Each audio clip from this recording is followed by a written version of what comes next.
எங்கடா நல்ல புஸ்தகம் இங்க இருக்குது? காதல துறந்த மணிமேகலை, அரசியலை துறந்த இளங்கோவடி, பணத்தை துறந்த பட்னத்தான், இப்படி வாழ்க்கைய துறந்த புஸ்தகம் தான் எழுதுறானே தவிர இப்படித்தான் வாழணும், இப்படித்தான் நல்லா இருக்கணும்னு எவன் புக் எழுதுறான்? அதான் அந்த ஃபாரின்ல தான். சும்மா சொல்லக்கூடாது. இப்படி போனா அப்படி எடுக்கலாம், அப்படி போனா இப்படி வாங்கலாம். அந்த பிரெயின் உள்ள புக்ஸ் பூரா அங்கதான். அதுல ஒரு புக் படிச்சுட்டு தான் இந்த கம்பெனி ஸ்டார்ட் பண்ணேன். இன்கம் டாக்ஸ் கட்டாத கம்பெனி இந்த நாட்டுல என் கம்பெனி ஒண்ணுதான். காய்ச்சி என்னங்க பெருச்சு காய்ச்சி அது இன்னைக்கு போக நாளைக்கு வரும். மனுஷனுக்கு குணம் தாங்க பெருச்சு. குணம் பெருசுன்றவன் ஏன்டா பணத்துக்கு பிச்சை எடுக்கிற? அந்த நிலைமைக்கு நீங்க கொண்டுட்டு வந்து விட்டுட்டீங்க. இன்னைக்கு நீங்க இருக்கிற இந்த வீடு யாரு கட்டினது தெரியுமா? யார் கட்டினதுடா? யாரா தெரியாது சொல்ற? மண்குடிச்சல வாழனால தொழிலாளி அவன் கட்டினது.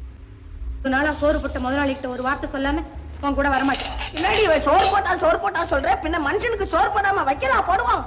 சும்மா வாடி சோறு போட்டா நம்ம 2 பேரும் வேலை செய்யல. என்ன முதலாளி பெரிய முதலாளி, அவன் கடிக்க முதலாளி இங்க வந்து